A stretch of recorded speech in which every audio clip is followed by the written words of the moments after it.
now filed a stunning new lawsuit against the Wall Street Journal. Trump is seeking as much as $20 billion from the newspaper and the company's media mogul, owner Rupert Murdoch. The lawsuit is in response to the Journal's story, saying President Trump gave a birthday letter and a lewd drawing of a woman to Jeffrey Epstein back in 2003. The lawsuit was filed within hours of the Department of Justice asking a judge to release grand jury testimony in the Epstein case. The Trump administration has faced blowback from supporters after releasing a memo stating that there was no evidence Epstein kept a client list. CNN's Betsy Klein is joining us now from the White House. Betsy, walk us through these latest developments. Well, after days of infighting between President Trump and the MAGA movement that he has created, the president is now turning to a familiar playbook of attacking the media to try and change the narrative and go on the offense here. So he announced that he is suing the Wall Street Journal, its publishers, and the reporters who published that story earlier this week about a letter that was signed by what appears to be President Trump sent to Jeffrey Epstein on the occasion of his 50th birthday back in 2003. It included that picture of a naked woman. The president now suing for libel, assault, and slander. He says that it is fake, but a spokesperson for Dow Jones, the Wall Street Journal's publisher, telling CNN in a statement, quote, "We have full confidence in the rigor and accuracy of our reporting and will vigorously defend against any lawsuit."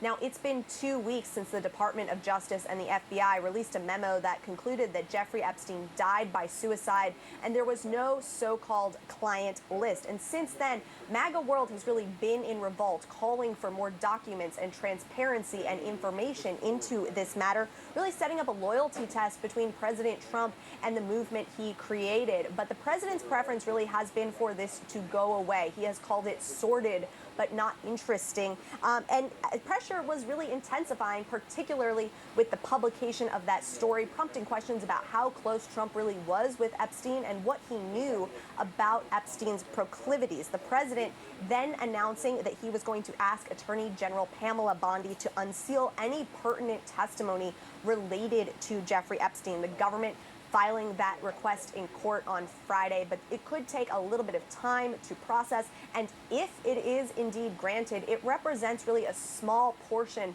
of the overall body of evidence against Epstein. Now, one of the big reasons that this just isn't going away for the president is because it was him and his vice president, J.D. Vance, and FBI Director Kash Patel, his deputy, Dan Bongino, who spent a significant amount of time propagating those conspiracy theories about Jeffrey Epstein on the campaign trail in the podcast space.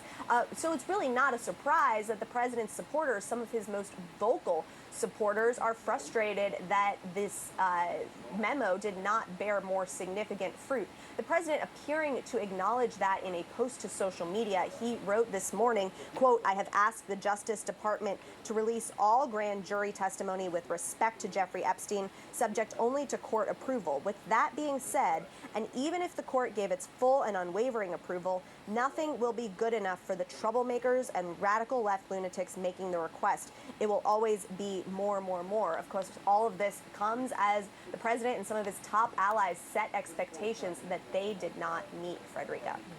All right, Betsy Klein at the White House, thanks so much. All right, Trump's lawsuit against the Wall Street Journal is not the first time he's gone after media outlets for reporting on him, but this is the first time he has filed a libel suit while in office, likely making him the first sitting U.S. president to sue a reporter or media outlet for allegedly defaming him. CNN's Tom Foreman dives into this latest showdown that appears headed for court.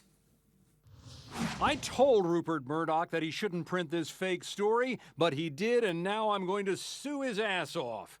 President Trump is laying into the Wall Street Journal and its owner over the Epstein story, just weeks after ripping the paper's coverage in general. Wall Street Journal has truly gone to hell.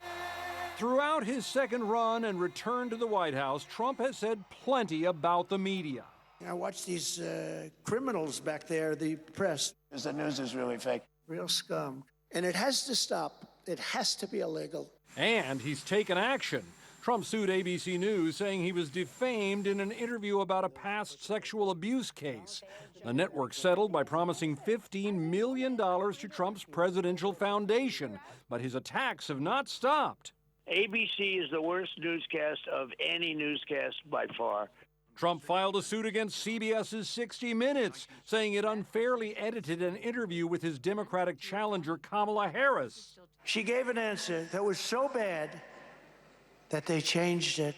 Many media and legal analysts said his claim was unfounded, but just weeks ago, CBS parent company Paramount settled too, coughing up $16 million.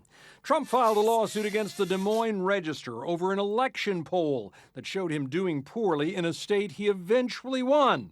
And in my opinion, it was fraud and it was election interference. The paper disputed the claim. The matter is still in court.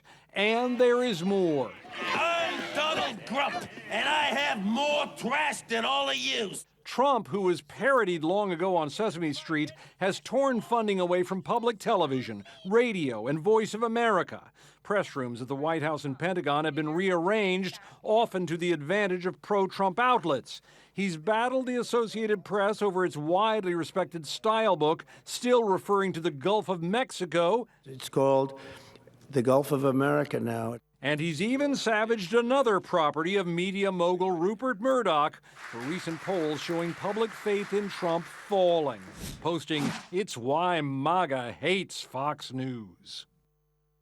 Few of these cases have produced anything like a substantial apology for any behavior, and many of the companies seem to be settling it just so they don't go into long, drawn-out legal proceedings. Nonetheless, this has proven to be a winning political strategy for Donald Trump, even if he doesn't necessarily win in court. Tom Foreman, CNN, Washington. All right, joining me right now to talk about all of this is Bill Carter. He's a former media reporter for the New York Times. Bill, we've got a lot to cover. Let's see if we can get through it all. Sure do. Okay. All right, so legal experts, we consulted, said that they could not recall any sitting U.S. president suing a media outlet over a story. Do you see his, once friend Rupert Murdoch buckling, settling, or fighting? Well, Murdoch has a history of fighting. I mean, he even fought with his children over the future of his company. So I don't think he's going to buckle. And he was already threatened before the article appeared. Trump was threatening them. So they went ahead. I think they feel really confident in what they have. And proving what he wants to prove is pretty ridiculous. I mean, they went out of their way to sort of word this very carefully and say lawyers have looked at it, et cetera. So it looks like just a campaign of intimidation, which is essentially what he's been trying to do with all these media outlets, is intimidate them into folding. And this lawsuit comes, as Congress just voted to cut public media funding. Do you see public broadcasting and NPR and PBS TV being able to survive without $1.1 billion in government funding? Well, obviously that is going to be a huge problem, and there are probably going to be a lot of stations in smaller areas that will have to close, that will have to shut down. And it's a very interesting thing. The Republicans have complained about public television and public broadcasting for years for its political skew, but not much of its programming is political. So in order to push that down, they've eliminated all the educational programs, the children's programs, all the other things that have been very popular and basically very successful. But it's all political these days, and they're seen as the enemy. So Trump wanted to step on them, and the Republicans agreed. Yeah, and you underscore Republicans have been going after it for a long time. I didn't realize until I read the New York Times today, too, that, Republicans have been targeting public broadcasting for 5 decades, in fact, according to its reporting. Yeah. And this president, has done a lot of things to undermine mainstream media, from lawsuits to rearranging seating in the White House press room to eliminating media spots altogether in the White House and other government agencies. Still, how much of a surprise does this come to the NPR and PBS TV and the people who work for all of these outlets? I think they're surprised that the Republicans who basically supported them in the past, because of the work they did in their local districts, that they folded. But they shouldn't be surprised anymore, because Trump has basically got the Republicans by the throat. If they oppose him, he proposes an opponent in a primary, and they just don't want to stand up to him. So essentially what he says is what they're going to do. And he wanted it done, and they did it. That's basically what they've been doing this entire Congress. So now you've got CBS, ending late night with Stephen Colbert after CBS settled a lawsuit, by Trump, CBS and Paramount, settling that lawsuit by Trump for $16 million over the editing of a Kamala Harris interview. Do you see this as bribery, which is how the Writers Guild of America is seeing it? Well, I'm not going to take that position based on just the accusation that it's bribery. And CBS is making the point that they were losing money, and I think that's valid. That's probably true that they were losing money. It's also true that this deal is hovering in the background over CBS. This deal where Skydance is going to take over Paramount, and the government had to approve that. And obviously, that's why the 60 Minutes settlement happened. And the timing of them announcing that Colbert was going to be out was certainly interesting. They could have waited weeks and weeks to do this, but they are doing it now before the settlement. So it looks like there could be a quid pro quo. There looks like it could be a bribe. And so people are going to accuse them of that. It's interesting that the Writers Guild asked the Attorney General of the state of New York to look into it. I don't think anything will come of that, because it's really been very difficult to go after Trump in any way. But it's certainly something people should think about, that, our country was founded because we had a king and we wanted to get rid of the king. Well, if the king doesn't like isn't amused by the jester, he could chop his head off. We don't do that in this country. If he's not amused, he should just complain, and he has the right to complain.